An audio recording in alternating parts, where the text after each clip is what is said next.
सभी को जोहार, नमस्कार, जय हिंद। करंट अफेयर्स को लेकर काफ़ी कोज़ एक है कि करंट अफेयर्स से क्या क्या पूछे जाएंगे इस बार की जेपीएससी की परीक्षा में जो 19 अप्रैल को होने वाली है।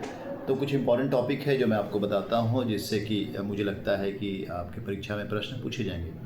जितना मैंने विश्लेषण किया है अभी तक जेपीएससी के द्वारा नए सिलेबस के अकॉर्डिंगली जितने भी परीक्षाएँ हुई हैं, चाहे फारूक का हो, एसीएफ, सीडीपीओ या जेपीएससी की या बैकलॉग की परीक्षा हो, उन सभी में जो बातें छन कर आई है, जो फ़िल्टर करके मैंने देखा है, उसमें से कुछ इंपॉर्टेंट टॉपिक आप सब लोग इस अवश्य नोट कर लीजिए, लिख लीजिए।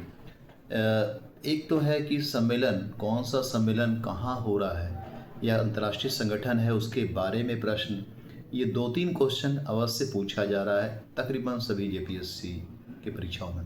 तो आप इसे नोट कर लीजिए कि आपको कौन सी सम्मेलन कहाँ हो रहा है, चाहे राष्ट्रीय हो चाहे अंतर्राष्ट्रीय हो, और अंतर्राष्ट्रीय संगठन कहाँ का सम्मेलन कहाँ हुआ है, उसके बारे में उसके सदस्य नए कौन बने हैं, और 2026 में कहाँ होने वाला है। पहले टॉपिक ये हो गया। दूसरा है कि एक प्रश्न पूछे जा रहे हैं कि कौन सी योजना किस मंत्रालय के द्वारा कंडक्ट कराया जा रहा है, मंत्रालय के द्वारा संचालित किया जा रहा है, एक ये देख लीजिए।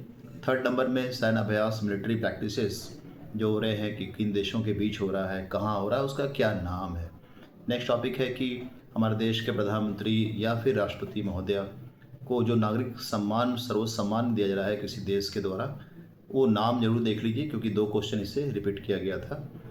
नेक्स्ट टॉपिक की बात मैं करूँगा कि सरकारी स्कीम और जो मिशन है, जैसे हरित मिशन योजना हो गया वगैरह, तो ये इसके बारे में आप देखेंगे।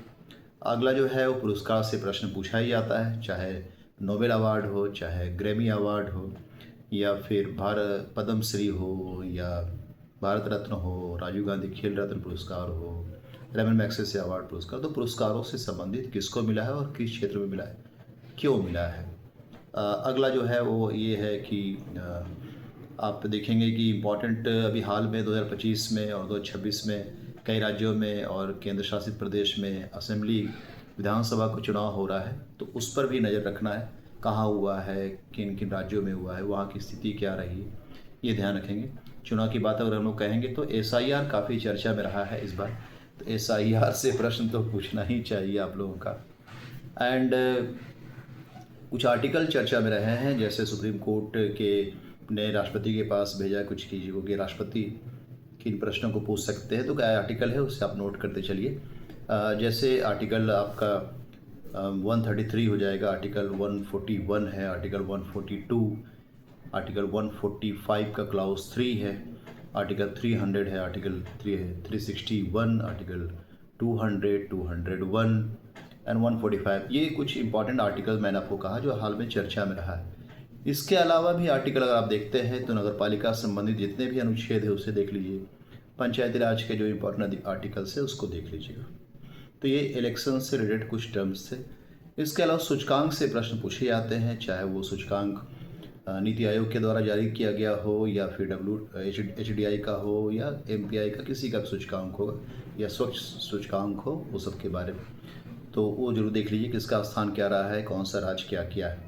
अगला टॉपिक मैं कहूँगा नक्सलवाद, इस बार काफ़ी चर्चा में रहा क्योंकि माननीय गृह मंत्री महोदय के द्वारा ये कहा गया था कि 31 मार्च 2026 एक डेडलाइन था जिसके बाद नक्सलवाद को समाप्त कर देना था, तो ये चर्चा में रहा है। तो नक्सलवाद, आप इसको जितना मैंने कहा इसको आप देख सकते हैं।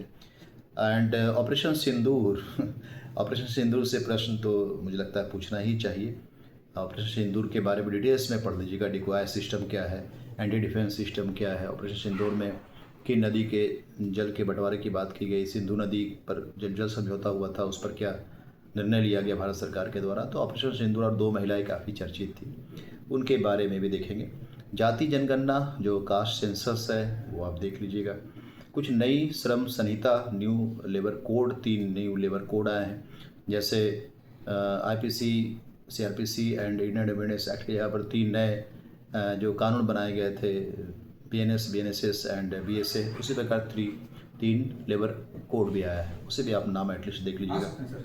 नेक्स्ट AI के बारे में देखिएगा कि AI आर्टिफिशियल इंटेलिजेंस काफ़ी चर्चा में है, तो उससे कहीं ना कहीं कुछ ना कुछ प्रश्न अगर आपको करंट अफेयर से मिलता है तो उसे नोट कर लीजिएगा।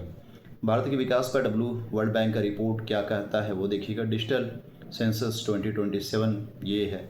एंड चक्रवात के कई नाम होते हैं, हाल में कई चक्रवात पिछले 2 साल 3 सालों में चर्चा में रहा हो, तो वो नाम अभी देख लीजिएगा। नेक्स्ट है कि कई राज्य कई चीज़ों में पहला स्थान रखता है। जैसे पहले क्वेश्चन आ गया था IVF करने वाला पहला राज्य कौन था, सबसे विश्व का सबसे बड़ा प्लेटफॉर्म बनाया गया किस राज्य में बनाया गया। तो कोई राज्य पहला कोई काम कर रहा हो तो वो नोट कर लेने की आवश्यकता है। एंड फिल्म फेस्टिवल कहाँ हुआ, कौन फिल्म फेस्टिवल से भी प्रश्न पूछा गया था। नेक्स्ट है कि हाल में कई लोग का निधन हो गया, खासकर धर्मेंद्र जी काफ़ी चर्चित रहे हैं। तो चर्चित व्यक्ति जिनका निधन हो गया है वो ध्यान रखिएगा। कुछ नाम चेंज किए गए, केंद्र सरकार के द्वारा चेंज किए गए हैं, जैसे मनरेगा का नाम चेंज हो गया है। एंड पुराना संसद का नाम संविधान सदन हो गया है। तो ऐसे कर्तव्य सदन क्या है, लोक भवन क्या है, कर्तव्य भवन क्या है, कुछ नाम चेंज किए गए हैं। UNESCO, UNCC and corp and W economic forum, ये सभी बहुत चर्चित रहे हैं। साइंस एंड टेक्नोलॉजी में कुछ नई प्रगतियां हुई हैं, आप उसको देखिएगा। DRDO के द्वारा या फिर डिफेंस प्रोग्राम में, चूँकि ऑपरेशन सिंदूर काफ़ी चर्चा में रहा, तो डिफेंस प्रोग्राम पर भी ध्यान देने की आवश्यकता है साइंस एंड टेक्नोलॉजी के क्षेत्र में। खासकर रेयर अर्थ मिनरल्स जो सुपर, मैंने आपको सेमीकंडक्टर एंड सुपर कंडक्टर के बारे में भी बताया थोड़ा सा। ये वो टर्म है जिससे प्रश्न पूछे जाएंगे। कुछ ऑपरेशंस भारत सरकार के द्वारा विदेशों में फंसे हुए भारतीयों को जो है वो रेस्क्यू करने के लिए कराया गया, चाहे वो ईरान में हो, जो भी हो। ईरान चर्चा में रहा हो, यूक्रेन काफ़ी चर्चा में है। Iran, Israel, USA, Hormuz strait and उसके आसपास की चीज़ें, लेबनान पर लगातार आक्रमण किया जा रहा है। तो ये जो 5-6 देश हैं, आप इसे देखेंगे। हाल ही में किसी देश में कोई बहुत बड़ा हिंसा हुआ होगा और कोई बड़ी घटना हुई है, उस देश का नाम आप याद रख सकते हैं। पर्यावरण एंड इकोसिस्टम में भी कई नई तब्दीलियां हुई है, COP सम्मेलन हुआ है, उसे ध्यान रखना है। स्पोर्ट्स की दिशा में हम लोग बात करें तो वर्ल्ड कप जो हुआ है, कहीं हुआ हो, ओलंपिक, खासकर ग्रीष्मकालीन ओलंपिक हो, शीतकालीन ओलंपिक हो, विशेष ओलंपिक हो, पैरा ओलंपिक हो, या कोई वर्ल्ड कप से संबंधित विश्व फीफा कप से कई क्वेश्चन आ गया, इस बार कहाँ होने वाला है। T20 वर्ल्ड कप से किसको एम्बेसडर बनाया गया, सबसे प्राइज़ किसको मिला, कौन से।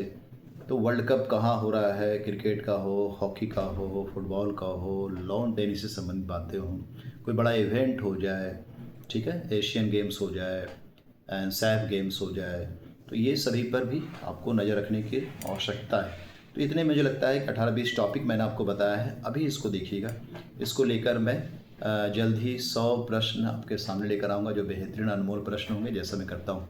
चलिए, मुझे लगता है ये सेशन आप लोगों के लिए काफ़ी कारगर सिद्ध होगा। जितने मैंने कहा उसको नोट कर लीजिएगा।